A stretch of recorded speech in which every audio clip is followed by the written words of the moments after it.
Hello friends, नमस्कार। एक बार फिर स्वागत करेंगे आपके अपने यूट्यूब चैनल जेडीएस जी के क्लासेस में। तो दोस्तों, वक्त हो चुका है आपके रेलवे आरपीएफ एसआई कांस्टेबल 2024 के एग्ज़ाम के लिए जीके जीएस के महत्वपूर्ण क्वेश्चनों के। तो दोस्तों, वीडियो अच्छी लगी तो वीडियो को लाइक कर दीजिएगा, वीडियो को शेयर करिएगा, चैनल को सब्सक्राइब करिएगा। तो आज के जो इम्पोर्टेंट क्वेश्चन हैं आपकी स्क्रीन पे दिखाई दे रहे हैं। तो सबसे पहले क्वेश्चन में हम देखेंगे कि सबसे पहला क्वेश्चन है यहाँ पे कि निर्वाचन आयोग को 3 सदस्य आयोग किस वर्ष में बनाया गया। तो निर्वाचन आयोग में 3 सदस्य होते हैं, ठीक है। एक होता है मेन उसका और 2 उसके उप होते हैं, ठीक है। तो निर्वाचन को 3 सदस्य आयोग के रूप में बनाया गया कब आपका, तो 1989 में बनाया गया, यानी 1989 ईस्वी में निर्वाचन आयोग में जो 3 सदस्य होते हैं उनको बनाया गया था, ठीक है, 3 सदस्यीय। तो यहाँ पे हो जाएगा आपका विकल्प डी। नेक्स्ट क्वेश्चन की बात करेंगे कि भारत की प्रथम रेलगाड़ी द्वारा कितनी दूरी तय की गई थी। तो बात करेंगे भारत में प्रथम रेलगाड़ी की, तो 1853 ईस्वी में चलाई गई थी, ठीक है, लॉर्ड डलहौजी के शासनकाल में।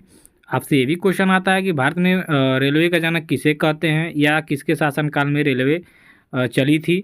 तो लॉर्ड डलहौजी उस समय गवर्नर जनरल थे भारत के, इनके शासनकाल में 1853 में भारत में ट्रेन चलाई गई थी। कितनी दूरी तय की थी उस ट्रेन ने, तो 34 किलोमीटर की दूरी तय की गई थी उस ट्रेन के द्वारा। तो राइट आंसर इस क्वेश्चन का हो जाएगा यहाँ पे आपका विकल्प डी, कि भारत की प्रथम रेलगाड़ी द्वारा 34 किलोमीटर की दूरी तय की गई थी। किसके शासनकाल में, लॉर्ड डलहौजी के शासनकाल में। कब, तो 1853 में, ठीक है। तो यहाँ पे आपका सही उत्तर हो जाएगा विकल्प डी। अगले क्वेश्चन की बात करेंगे कि रेल दुर्घटना के कारण इस्तीफा देने वाले प्रथम रेल मंत्री कौन थे। तो दोस्तों, रेल दुर्घटना हो जाने के कारण इस्तीफा देने वाले जो भारत के प्रथम रेल मंत्री हुए, सभी लोग जानते हैं, आगे चल के ये भारत के प्रधानमंत्री भी बने, और इनका नाम है आपका लाल बहादुर शास्त्री। लाल बहादुर शास्त्री की बात करेंगे तो इनकी जन्मभूमि रही है वाराणसी, और रेल दुर्घटना के कारण इस्तीफा देने वाले ये प्रथम रेल मंत्री हुए। तो राइट आंसर इस क्वेश्चन का हो जाएगा विकल्प ए। अगला क्वेश्चन देखिए कि भारत में प्रथम विद्युत से चलने वाली ट्रेन किस वर्ष चली। तो भारत में प्रथम विद्युत से चलने वाली जो ट्रेन है वो चलाई गई कब, तो ये चलाई गई थी 3 फरवरी 1925 को, यानी अंग्रेजों के शासनकाल में ही भारत में विद्युत से चलने वाली ट्रेन चलाई गई। तो राइट आंसर इस क्वेश्चन का विकल्प हो जाएगा बी, कि 3 फरवरी 1925 को भारत में प्रथम विद्युत से चलने वाली ट्रेन चलाई गई। अगला क्वेश्चन देखिए, रेलवे के किस जोन को ब्लू चिप कहा जाता है। ये आपके लिए काफ़ी ज़्यादा इंपॉर्टेंट होगा।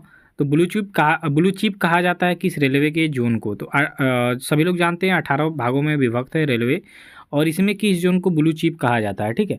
तो कहा जाता है आपके दक्षिण पूर्व रेलवे को, किसको, दक्षिण पूर्व रेलवे को ब्लू चिप, इस जोन को कहा जाता है ब्लू चिप। तो राइट आंसर हो जाएगा क्वेश्चन नंबर 5 का सी।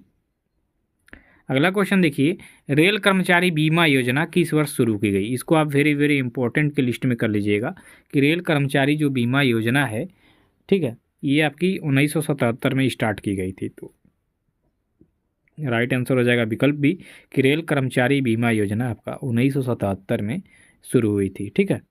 चलिए, अगला क्वेश्चन है कि भारतीय रेलवे द्वारा उपयोग की जाने वाली कवच प्रणाली निम्नलिखित में से किससे संबंध है। तो कवच प्रणाली की जब हम यहाँ पे बात करेंगे, तो कवच प्रणाली है आपके टक्कर रोधी परीक्षण के लिए, ठीक है। अश्विनी वैष्णव ने इसका ट्रायल भी किया ट्रेन में बैठ के। तो आमने सामने आ जाने से ट्रेन पहले से ही एक दूसरे को संचार भेज देंगे कि हाँ भाई हम लोग एक ही पटरी पे आ गए। तो ये टक्कर से रोकने के लिए इस प्रणाली का इस्तेमाल किया जाना है। तो जो कवच प्रणाली है, इसका इस्तेमाल हम किस में करेंगे, तो टक्कर रोधी, यानी 2 ट्रेनों के आपसी टकराव को रोकना है, ठीक है। चलिए, अगला क्वेश्चन देखिए, तिलोत्तमा सेन निम्नलिखित में से किस खेल से संबंधित है। अब देखिए, खेल और खिलाड़ी से यहाँ पे क्वेश्चन है। तो तिलोत्तमा सेन की अगर जो हम यहाँ पे बात करेंगे, तो तिलोत्तमा सेन आके शूटिंग गेम से संबंधित है, यानी निशानेबाजी से। तो राइट आंसर हो जाएगा यहाँ पे आपका विकल्प सी। अगला क्वेश्चन देखिए दोस्तों, कि विरूपाक्ष मंदिर का निर्माण किसने किया था, यानी निर्माण किसने करवाया था यहाँ पे। तो विरूपाक्ष मंदिर की बात करेंगे तो चालुक्य वंश के राजाओं ने यहाँ पे इस मंदिर को बनवाया था, विरूपाक्ष मंदिर। तो राइट आंसर हो जाएगा यहाँ पे आपका विकल्प डी। अगला देखिए, किसने, यहाँ पे किसने हो जाएगा, ठीक है। किसने सोमपुर महाविहार का निर्माण कराया था, मोस्ट इंपॉर्टेंट क्वेश्चन है ये।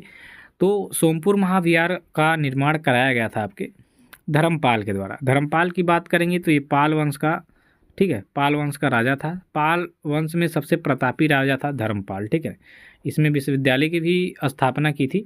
ठीक है, चलिए नेक्स्ट क्वेश्चन है, किसने एक तरफ संस्कृत मुद्रा लेख के साथ चांदी के सिक्के निर्गत किए?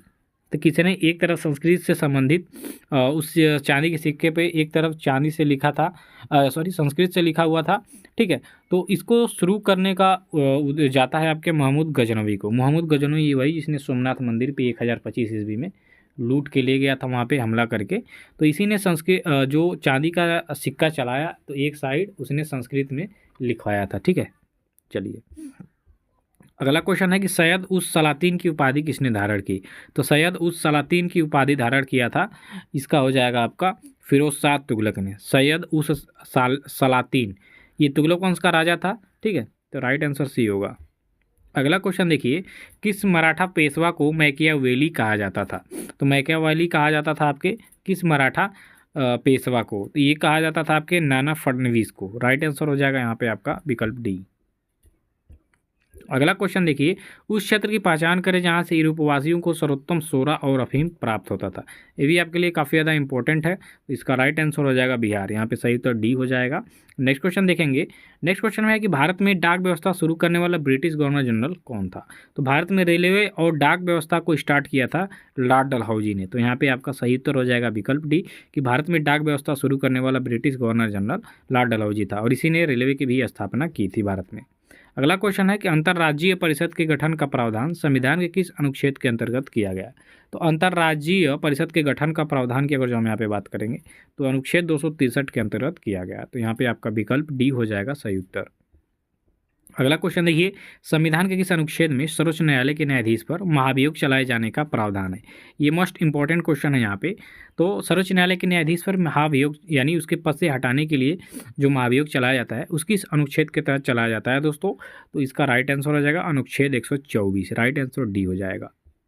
अगला क्वेश्चन देखिए, किस अनुच्छेद के तहत अवशिष्ट शक्तियां केंद्र के पास हैं? तो अवशिष्ट शक्तियां किस अनुच्छेद के तहत केंद्र सरकार के पास हैं? तो इसका राइट आंसर हो जाएगा अनुच्छेद 248। विकल्प बी सही होगा। अगला क्वेश्चन देखिए, 74वें संविधान संशोधन अधिनियम द्वारा भारतीय संविधान में कौन सी अनुसूची जोड़ी गई? तो इसमें जो अनुसूची जोड़ी गई थी 12वीं अनुसूची जोड़ी गई थी 74वें संविधान संशोधन अधिनियम द्वारा। राइट आंसर विकल्प हो जाएगा ये। अगला क्वेश्चन देखिए, संविधान की छठी अनुसूची इनमें से किस राज्य में लागू नहीं होती है? तो इनमें से छठी अनुसूची किस राज्य में लागू नहीं होती है आपको बताना है। तो ये आपके मणिपुर राज्य में नहीं लागू होती है। ठीक है, मैतेई समुदाय है यहाँ पे। ठीक है, अगला देखिए, अगला क्वेश्चन है, संघात्मक शासन व्यवस्था को सर्वप्रथम किस देश ने अपनाया? तो संघात्मक यानी जो संघ कई राज्यों को मिलकर बनता है, जैसे हमारे भारत में संघीय राज्य है। तो संघात्मक शासन व्यवस्था को सर्वप्रथम लागू किया गया था किस देश द्वारा? तो ये आपके कनाडा देश के द्वारा लागू किया गया था। अगला क्वेश्चन देखिए, बोकारो स्टील प्लांट किस देश के सहयोग से स्थापित किया गया है? तो भारत में बोकारो का जो स्टील प्लांट है इसकी बात करेंगे तो ये रूस की सहायता से यहाँ पे स्थापित किया गया है। तो राइट आंसर हो जाएगा यहाँ पे आपका विकल्प ए। अगला क्वेश्चन देखिए कि भारत में सबसे बड़ी तेल शोधनशाला कहाँ स्थित है? तो भारत में सबसे बड़ी, देखिए अभी हाईलाइट था जामनगर। मुकेश अंबानी के छोटे लड़के की शादी के चर्चा में जामनगर को पूरा सजाया गया था, तो काफ़ी ज़्यादा हाईलाइटेड था। तो वही जामनगर रिफाइंड फैक्ट्री है, तेल शोधनशाला भारत की सबसे बड़ी, रिलायंस की है। तो राइट आंसर हो जाएगा यहाँ पे विकल्प ए। अगला क्वेश्चन देखिए कि भारत में सबसे अधिक दाल का उत्पादन किस राज्य में होता है? तो दाल के उत्पादन में आपका राजस्थान है।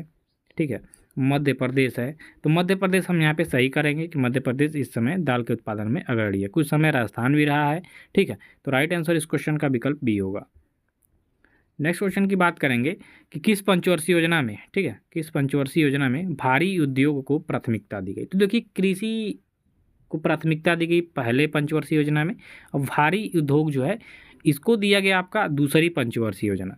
यानी दूसरी पंचवर्षीय योजना आपका 1956 से 61 तक चली थी और इसी में भारी उद्योग को प्राथमिकता दी गई। विकल्प बी इसका सही उत्तर होगा। अगला क्वेश्चन है कि भारत के किस भाग में बम्बू नृत्य प्रसिद्ध है? तो बम्बू नृत्य यानी बांस वाला नृत्य, ये आपके मेघालय में फेमस है। तो राइट आंसर इसका सी हो जाएगा। अगला क्वेश्चन है कि बाल मुरली कृष्ण का संबंध किस वाद्य यंत्र से है? तो दोस्तों यहाँ पे बाल मुरली कृष्ण की बात करेंगे तो इनका संबंध है आपके वायलिन से। तो सही उत्तर यहाँ पे विकल्प सी होगा। अगला क्वेश्चन देखिए, निम्नलिखित में से कौन विश्वविख्यात बांसुरी वादक है? तो इनमें से बांसुरी वादक कौन है आपको बताना है विश्वविख्यात। तो सही उत्तर हो जाएगा हरिप्रसाद चौरसिया, विकल्प डी सही होगा। अगला क्वेश्चन देखेंगे कि अर्जुन अटवाल किस खेल से संबंधित है। तो अर्जुन अटवाल की अगर जो हम बात करेंगे तो ये गोल्फ से संबंधित खिलाड़ी हैं, तो राइट आंसर इस क्वेश्चन का हो जाएगा विकल्प डी। अगला क्वेश्चन देखिए, टेबल टेनिस किस देश का राष्ट्रीय खेल है दोस्तों। तो टेबल टेनिस की बात करेंगे तो टेबल टेनिस है आपके चीन देश का राष्ट्रीय खेल। यहाँ पे भारत की बात की गई है तो भारत का हॉकी है, सभी लोग जानते हैं। यहाँ पे ऑस्ट्रेलिया की बात करेंगे तो यहाँ का क्रिकेट है, ठीक है, यहाँ का प्रसिद्ध खेल है, राष्ट्रीय खेल है। अमेरिका का आपका बेसबॉल है, ठीक है, बेसबॉल।